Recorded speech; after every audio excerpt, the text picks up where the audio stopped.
Fake ho cops tried to arrest me, but I'm the real sheriff. What happens when a power-hungry HOA dictator crosses the wrong guy? Fake arrests, insane revenge, and a final showdown like no other. Watch till the end to see karma hit hard. Like and subscribe for more crazy stories. You're under arrest. The child messes with the wrong man. James Carter wasn't the kind of man to start trouble. He had spent the last 15 years serving as a town sheriff, ensuring peace and justice in his community. His neighborhood, Brookside Heights, looked like the perfect slice of the American dream. Manicured lawns, friendly mailmen, kids riding bikes in cul-de-sacs. But James knew better. Behind the pristine homes and carefully trimmed hedges was an HOA from hell, run by Karen Thompson, a woman who ruled the neighborhood like a dictator. To her, the HOA was more than a homeowners association. It was her personal empire. She had fined people for their mailbox being the wrong shade of beige, banned backyard barbecues because she hated the smell of smoke, and even tried to evict a family for hanging the wrong type of American flag. James had avoided HOA drama for years, mostly by ignoring their ridiculous notices. But that morning, he realized that Karen had decided to take things to another level. The encounter. James was enjoying his coffee in the kitchen when he noticed four figures standing outside his front door. He saw them reflected in the window, matching polo shirts, sunglasses, and an air of self-importance that screamed, "Wannabe law enforcement." One of them, a short, stocky man with a beer belly, was flipping through a notepad like he was conducting an FBI investigation. Another, a woman with a toy radio strapped to her belt, kept whispering into it as if she were in the middle of a high-stakes SWAT operation. But the one who stood out the most was Karen, front and center, arms crossed, her short dyed hair perfectly styled into a helmet of authority. James sighed. Here we go. He took one last sip of his coffee, straightened his posture, and opened the door. Before he could even say a word, Karen launched into her speech like a prosecutor at a criminal trial. Mr. Carter, you are in serious violation of HOA regulations, and we are here to take action.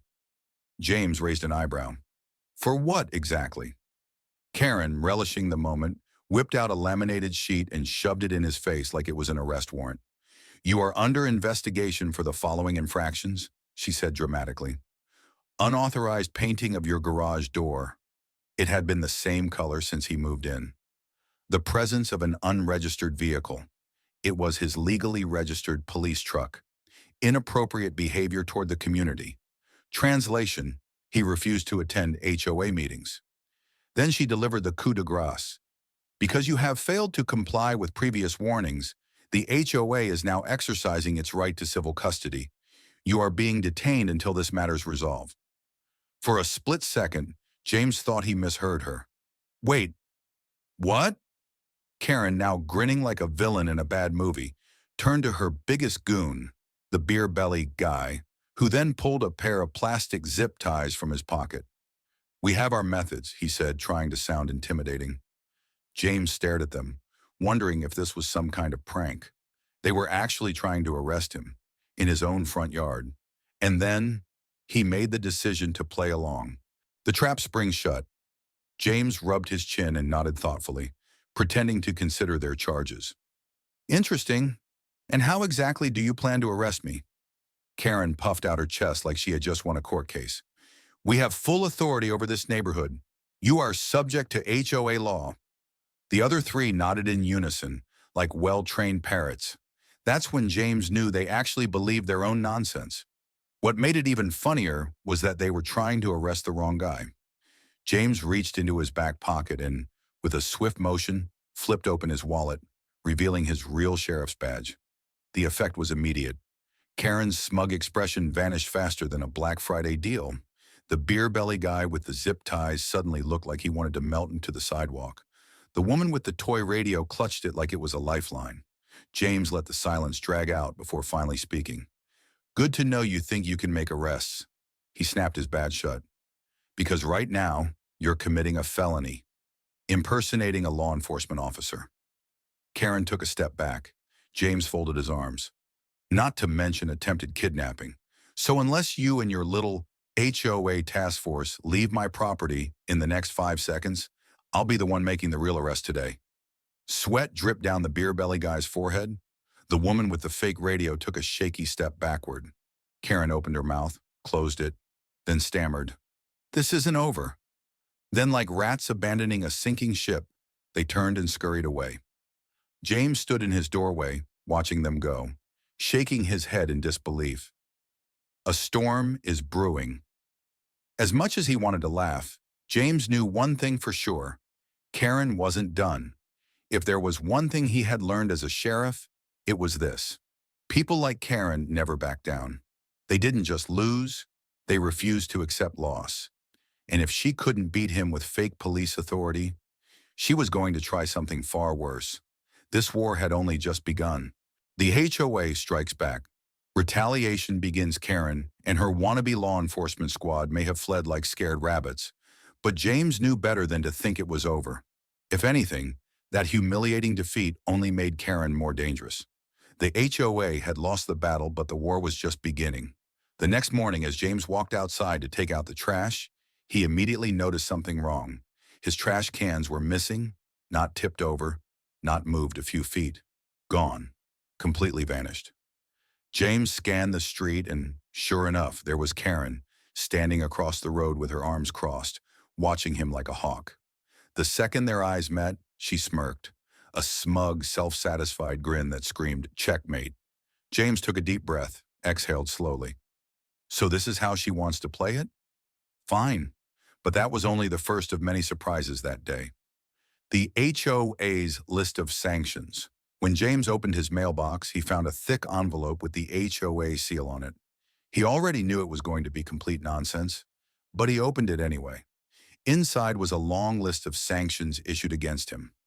Effective immediately, James was forbidden from using the neighborhood waste disposal services.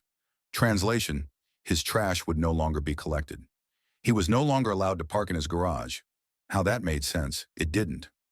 Attendance at a mandatory behavioral review meeting was required, aka a public shaming session. James chuckled. Karen really thought this would break him. Without hesitation, he ripped the letter in half right there in his driveway, letting the pieces drift to the pavement like confetti. Across the street, Karen's jaw clenched. Oh, she was furious. An official notice and the garage blockade. That afternoon, James ran some errands and returned home only to find a bright orange traffic cone placed directly in his driveway. Beside it was a cheap plastic sign nailed to a wooden stake declaring, "This garage is officially closed by order of the HOA." James stood there, staring at the cone, blinking in disbelief. Was this real life? He glanced around and spotted two of Karen's cronies standing a few houses down, one of them furiously scribbling in a notebook as if this were an FBI investigation. James sighed, shook his head, then marched over, grabbed the cone, and hurled it onto the sidewalk. The guy with the notebook immediately started writing something down. Probably something like, "Owner removes traffic cone illegally. Possible HOA violation. Recommend extreme punishment." 2 minutes later, Karen appeared. "You can't remove that," she snapped, storming toward him. James casually folded his arms, unimpressed. "Oh, I can't. In my own driveway." Karen pointed at the laminated paper with pure rage on her face. "That is an HOA sanction. You can't just ignore community rules." James sighed dramatically, as if she were exhausting him. "Karen, you don't have the authority to block my garage. In fact, you have no authority to do anything but annoy me." Karen's eyes widened with indignation. Before she could yell another ridiculous order, James turned around, walked inside, and slammed the door shut. Karen's next move, a dangerous call. James should have known it wouldn't stop there. The very next day, while he was at the sheriff's office handling paperwork, his phone rang.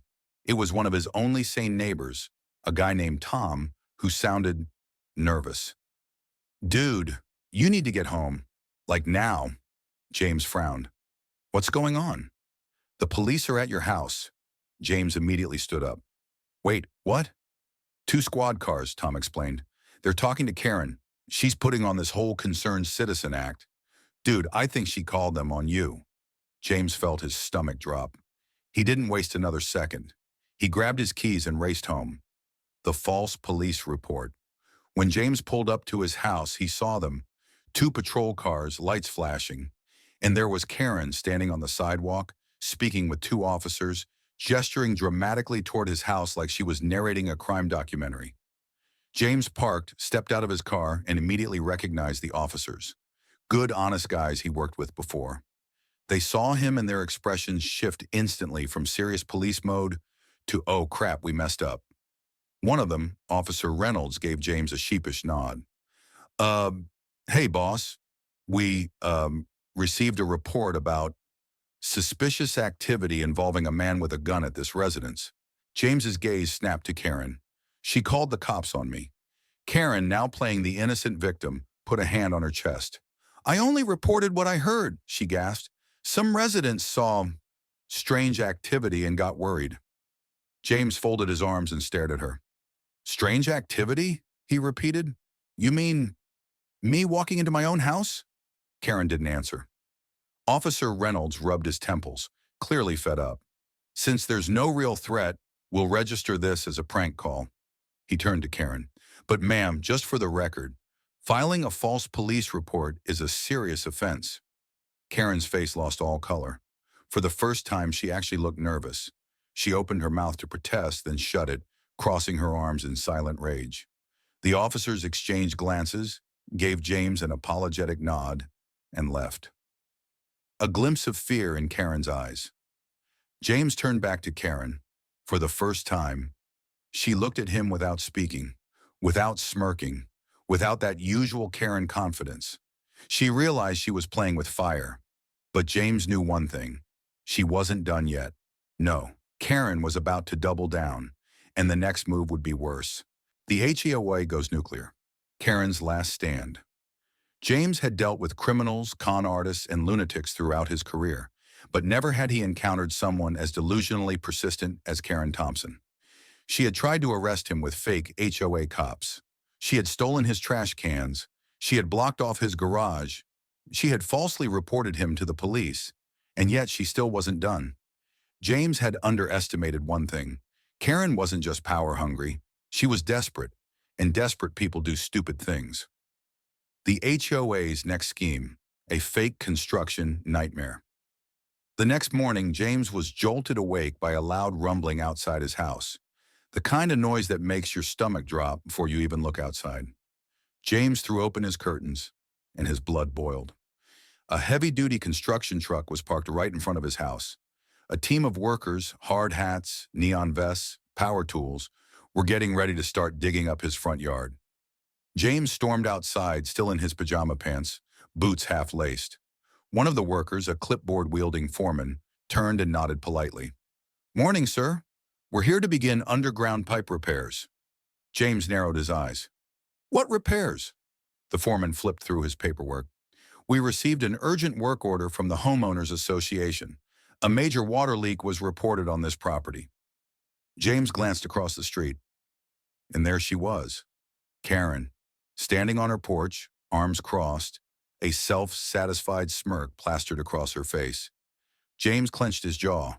This psycho had actually sent a crew to destroy his front yard. Taking a deep breath, he turned back to the foreman. "Let me guess. The work order was signed by a certain Karen Thompson?" The foreman flipped through the papers again, nodded. "Yep. Order came straight from the HOA president."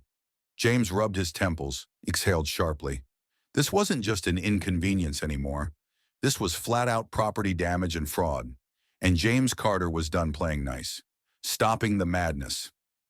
The sheriff stands his ground. James stepped closer to the foreman, voice cold and firm. "I need you and your crew to stop what you're doing. Right now." The guy hesitated. Sir, we're just following work orders. HOA, approved and everything." James reached into his pocket and flipped open his badge. Real badge. Real authority. The foreman's entire demeanor changed. His face went pale. "Oh, okay, so, we're leaving?" James nodded. "Yep, you're leaving." The foreman didn't argue. He turned to his team. "All right, guys, pack it up. We're out of here." As the workers began loading their equipment back into the truck, James turned to Karen. She was marching toward him like a derailed freight train, face flushed red with rage. "You can't do this!" she shrieked. "The HOA has authority!" James took a slow, deliberate step toward her, lowering his voice so only she could hear. "Karen, let me explain something to you very carefully." She froze, suddenly unsure. "I have the authority to arrest you for fraud, trespassing, and destruction of property. If you try one more stunt like this, I won't just file a complaint. I will personally slap the cuffs on you and drag you to jail myself. Do you understand me?" Karen's mouth opened and closed like a fish out of water. For the first time, she looked genuinely afraid. But James knew better. She wasn't giving up. Not yet. The HOA goes for the kill. The eviction attempt. A week later, James received a final notice from the HOA. It wasn't another fine. It wasn't another stupid rule. It was an official letter stating that his home was under disciplinary review and that he was being removed from the neighborhood. They were trying to evict him. James laughed out loud. The HOA didn't own his house. They didn't hold his mortgage. They had zero power to evict anyone. But that didn't stop Karen from spreading the lie. Suddenly, neighbors started whispering. James could feel eyes on him every time he went to get his mail.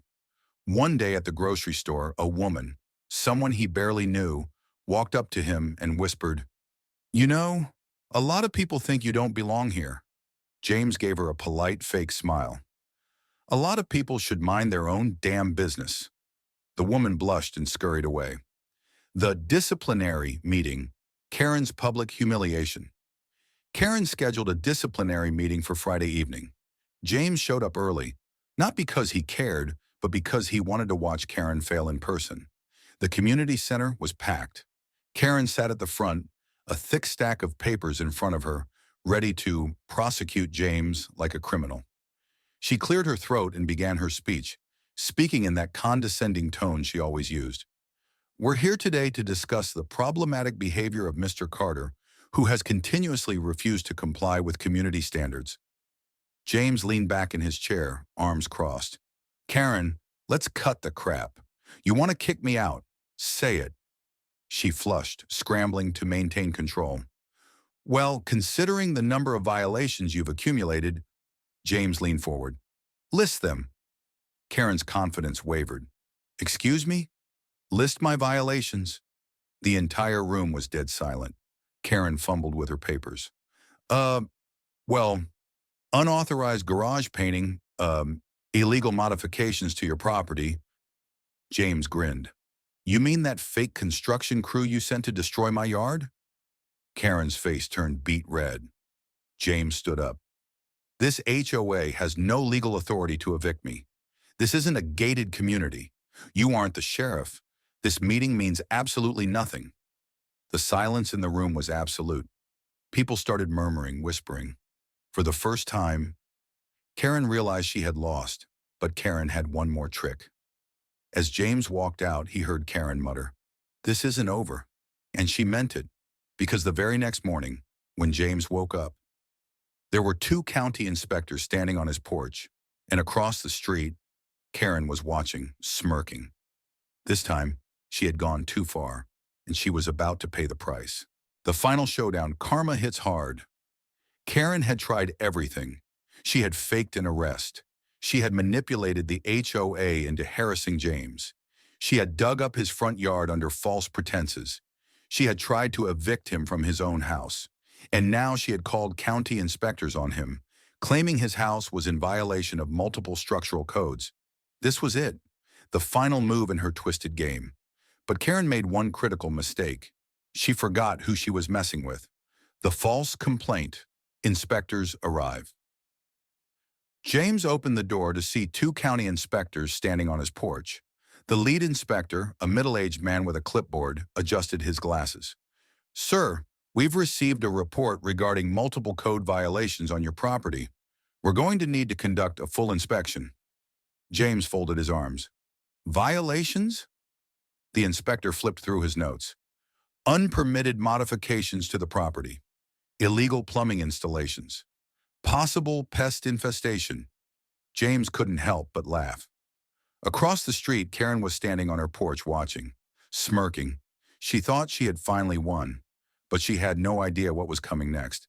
James lets them inspect, and it backfires on Karen. James stepped aside and gestured toward his house. Go ahead, knock yourselves out. The inspectors exchanged glances, surprised by how cooperative he was. Because unlike Karen, James had nothing to hide. For 2 hours, they meticulously checked every pipe, every wall, every structure. Karen stood outside the entire time, waiting. She was so sure they'd find something. She was so sure James was about to be hit with fines, forced renovations, maybe even eviction. But then, the inspectors finished their report, looked up at James and sighed. Sir, your property is fully compliant with all county regulations. Karen's smug smile disappeared. James grinned. So, the complaint was completely false? The inspector scratched his head, clearly uncomfortable. Well, technically, yes. James turned to Karen, who was now shifting uncomfortably on her porch. Karen, care to explain yourself? She opened her mouth, closed it, then stammered. It was just safety protocol. James smirked. Right. Strange, though, because the inspectors just confirmed that my house is perfect. So either you lied, or you're just terrible at inspecting anything. Karen gritted her teeth. She knew she had lost, but James wasn't done. The sheriff strikes back. HOA under investigation. James pulled out his phone, right in front of everyone, dialed the county office, and filed a formal complaint against the HOA for harassment and misuse of public resources. Karen immediately panicked. You're overreacting, she hissed. This was just a misunderstanding. James ignored her and kept talking. Yes, I have proof. Yes, I'd like this investigated. No, this isn't the first time they've harassed me. Karen's face turned pale. She knew exactly what this meant, and over the next few weeks, things only got worse for her. Karen's empire crumbles, the HOA's dirty secrets exposed. The county launched an official investigation into the HOA, and guess what? Karen's entire operation was corrupt. She had been issuing fake fines to residents just to collect more HOA money. She had been skimming money from HOA funds for personal expenses, which included a ridiculous amount of luxury spa treatments. She had been hiring contractors under shady deals, pocketing kickbacks from their inflated prices. Worst of all, she wasn't even supposed to be HOA president. HOA rules required an annual re-election. Karen, she had never held one. She just stayed in power because no one ever questioned it, until now. When this news spread through the neighborhood, the same people who once sided with her turned against her instantly. Karen tried to hold another emergency HOA meeting. No one came. Instead, the residents called a special meeting of their own, and they voted, unanimously, to remove her from office immediately. The final blow. Karen's arrest. Karen tried to fight back. She threatened to sue the HOA. She claimed she was being targeted unfairly. She even tried to gather a small group of supporters, but no one bought her lies anymore. And then, the county auditors got involved. Turns out over $30,000 was missing from HOA funds. Guess whose name was all over the financial records? Karen. When they confronted her, she tried to run. Literally. She tried to sneak out the back of the community center during a meeting, but 2 county officers were waiting, and that's when the real handcuffs came out. Someone in the crowd cheered sarcastically, "Well done, Karen," as she was escorted out, screaming about how it was all a conspiracy. James stood there, arms crossed, watching karma in real time. It was glorious. Peace returns. And Karen is gone for good. With Karen out of the picture, the HOA underwent a complete overhaul. Unfair fines, canceled. Absurd rules, tossed out. The new HOA board, actually accountable to the residents. And Karen, she was forced to sell her house and leave town. Word was she moved somewhere no one knew her, probably planning to start another HOA empire in some unsuspecting neighborhood. But here, Brookside Heights was finally free. Final thoughts. The lesson of the story. James stood on his porch one last time, looking across the street at Karen's old house. A for sale sign swayed in the breeze. And for the first time in years, Everything was quiet, peaceful, free. As a sheriff, James had always believed that justice wins in the end. But this whole experience, it proved something even more important. No matter how much power a person thinks they have, no one is above the law. And if another Karen ever showed up, he'd be ready.